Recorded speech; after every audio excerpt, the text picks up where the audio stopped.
राधे राधे मित्रों आप लोग राधा कृष्ण के अपकमिंग एपिसोड में देखेंगे कि कृतिदा यशोदा की सारी बातें सुन लेती है और चिंतित होकर कहती है, राधा के मन में किसकी छवि है वो तो मैं स्पष्ट रूप से देख सकती हूँ, किंतु कृष्ण के मन में कौन है। कहीं कृष्ण, मुझे शीघ्र ही आर्य से बात करनी होगी। फिर आप लोग आगे देखेंगे कि इंद्रदेव ब्रह्मदेव से कहते हैं, आप स्वयं को सर्वश्रेष्ठ सिद्ध करने के लिए जो भी कुछ कर रहे हैं उससे सभी को कष्ट हो रहा है। प्रभु श्री कृष्ण, देवी राधा, यशोदा मैया सभी के सभी दुखी हैं।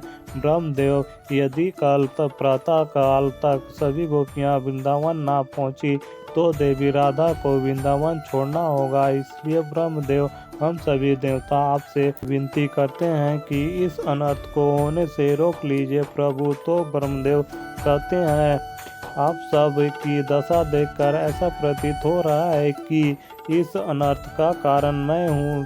देवराज इंद्र, यदि आप सब चाहते हैं कि सब कुछ ठीक हो जाए तो जाइए, आप सब देवी राधा से अनुरोध कीजिए कि वो अपनी घोषणा वापस ले ले और ये स्वीकार करे कि वृंदावन इस संसार का सबसे सुंदर और सबसे सर्वश्रेष्ठ स्थान नहीं है। क्या ऐसा कर पाओगे आप लोग? मुझे ज्ञात है देवराज इंद्र की आप सब भयभीत हैं और आपके भीतर साहस नहीं है कि देवी राधा को समझाने का। कदाचित यही उचित होगा कि आप लोग बार बार प्रार्थना करना छोड़ दें। मैं अपनी सहायता नहीं कर सकता हूँ। प्रातःकाल जो भी होगा वो तो होगा ही, किंतु गोपियाँ और अष्ट संख्या कल वहीं रहेगी जहां हमने उन्हें रखा है, किंतु भोली हैं गोपियां और अष्ट संख्या। तुम सब चाहे कितना भी प्रयास कर लो, ना तो श्री कृष्ण आने वाले हैं ना ही देवी राधा, क्योंकि मेरे द्वारा बनाया गया मायावी नगरी को ये वो भाग है जहां से तुम्हारा स्वर किसी को भी सुनाई नहीं देगा। श्री कृष्ण अब तुम सबको कभी भी ढूंढ नहीं पाएंगे। अब यदि देवी राधा अपने विवाह को सफल करने के लिए तुम सबकी सहायता चाहती है तो उन्हें मेरे समक्ष क्षमा याचना करनी होगी, और तब तक तुम सब मेरे द्वारा बनाए गए दुनिया में ही रहोगे। फिर आप लोग आगे देखोगे कि ब्रिजमान कृतिदा से कहती है, क्या हमारी पुत्री राधा के लिए यशोदा जी कृष्ण की बात कहे हैं? तो कृतिदा कहती है, मैं ये समझ नहीं पा रही हूँ कि मैं इस बात से प्रसन्न हूँ यशोदा जी से अपने कान्हा के लिए हमारी राधा को चुना है, या फिर इस बात से चिंतित हो जाऊं कि ना जाने कान्हा के मन में क्या है। क्या कान्हा हमारी राधा को उसी दृष्टि से देखता है भी या नहीं? तो ब्रिजमान कहता है, तुम निराश मत हो। हमने अपनी पुत्री राधा को बड़े लाड प्यार से पाला है और हमारी राधा बहुत समझदार है, जो भी होगा उसे अपना लेगी। अब तो मैं सब कुछ महादेव पर छोड़ दिया हूँ, जो उनकी इच्छा होगी वही होगा। फिर आप लोग आगे देखेंगे कि माता पार्वती महादेव से कहती हैं, देख रहे हैं महादेव, करनी ब्रह्मदेव का है और इस करनी का कारण विद्वान जी आपकी इच्छा बता रहे हैं। तो महादेव कहते हैं, अब तो ये भक्त का आस्था पर निर्भर करता है गौरी, इसमें अनुचित क्या है? तो माता पार्वती कहती हैं, आपका तात्पर्य क्या है? तो महादेव कहते हैं, जो कुछ भी ब्रिजमान जी ने कहा वो मेरी इच्छा से हो रहा है, और मेरी इच्छा तो वही है जो मेरे आराध्या की इच्छा है। तो देखा जाए तो ब्रिजमान जी का कथन पूर्ण रूप से असत्य भी नहीं है। तो माता पार्वती कहती हैं, महादेव, ये पहलियां आप और आपके आराध्या श्री कृष्ण मिलकर सुलझाइए। मुझे तो केवल इस समस्या का समाधान चाहिए। यदि सुबह तक गोपियां और अष्ट सखियां नहीं लौटी तो राधा वृंदावन से चली जाएगी, और मैं यह नहीं चाहती कि ऐसा हो। तो महादेव कहते हैं, कहा ना कि वही होगा जो श्री कृष्ण चाहते हैं, और वैसे भी अपनी मैया की बात सुनकर श्री कृष्ण आहत होकर कहानी में एक मोड़ लाने वाले हैं। फिर आप लोग आगे देखेंगे कि बलराम श्री कृष्ण से कहता है, ये सब क्या हो रहा है कान्हा? वहाँ मैया अकेले रो रही है। राधा अलग दुखी है। वृंदावन की अष्टसखियाँ और गोपियाँ ना जाने कहाँ लुप्त हो गई हैं।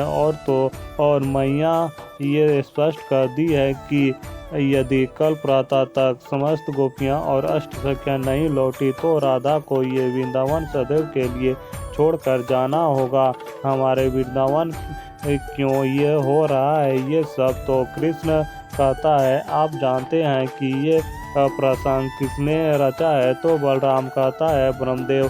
तो क्या वो सब भी इस बात से स्पष्ट है कि राधा ने ये घोषणा करी है कि वृंदावन संसार का सबसे सर्वश्रेष्ठ स्थान है, ये सब उनके कारण हो रहा है? तो कृष्ण कहता है, हाँ, दाऊ ब्रह्मदेव ने यही अष्टसखियों और गोपियों को लुप्त कर दिया है और इसलिए किया है ताकि तब तक हमारा विवाह ना हो सके जब तक राधा अपनी घोषणा का खंडन ना कर दे। तो बलराम कहता है, तुम्हें जब ये सब ज्ञात था तो तुमने ये सब रोका क्यों नहीं? तो कृष्ण कहता है, मैं चाहता था कि ब्रह्मदेव स्वयं सब कुछ समझ जाए, अनुभव करें, किंतु वृंदावन में इतने प्रेम है, मुझे आशा थी कि वे अपने भीतर के अहंकार को त्याग कर प्रेम अनुभव करेंगे, किंतु नहीं, उनके भीतर उन्हें वशीभूत कर बैठा है अपनी इस निर्माण की माया नगरी को ब्रह्मदेव स्वयं ही उलझा गए हैं उन्हीं के माया नगरी में, जिसके हमारे गोपियां और अष्टसंख्या बंदी बनकर रह गए हैं। तो बलराम कहता है, तो हम क्या करें, कैसे छुड़ा लाएं गोपियां और अष्टसंख्या को? तो कृष्णा कहता है, अपने मध्य में ब्रह्मदेव एक महत्वपूर्ण बात नहीं समझ दाओ। भले ही मैं राधा और हमारा विवाह नहीं हुआ है, किंतु अब भी हम एक ही हैं। यदि ब्रह्मदेव माया कर रहे हैं तो उनके लिए ये समझना अति आवश्यक है कि मेरे राधे मेरे लक्ष्मी हैं, स्वयं माया है। फिर आप लोग आगे देखेंगे कि माता पार्वती महादेव से कहती हैं, ये क्या महादेव? एक क्षण में ब्रह्मदेव के इस माया नगरी की दुनिया में अंधेरा छा गया और अगले ही क्षण सब कुछ वैसा का वैसा हो गया जैसे पहले था। ऐसा लगा मानो उनका स्वप्न टूट गया हो और ब्रह्मदेव नींद से जग गए हो, किंतु अगले ही क्षण वो उसी स्वप्न में वापस चले गए हो, अहंकार की स्वप्न में। तो महादेव कहते हैं, मेरे आराध्य जब जब भी चुटकी बजाते हैं तब तब कुछ विशेष अवश्य होता है, जैसे कि अब होने वाला है। ये भी उनकी असंख्य विशेषताओं में से एक है। ये बात अलग है कि अभी उनकी ये विशेषता संसार के सामने समक्ष रूप से प्रकट नहीं हुआ है। तो मित्रों, इस वीडियो में इतना ही। मित्रों, आगे और भी बहुत कुछ देखने को मिलेगा।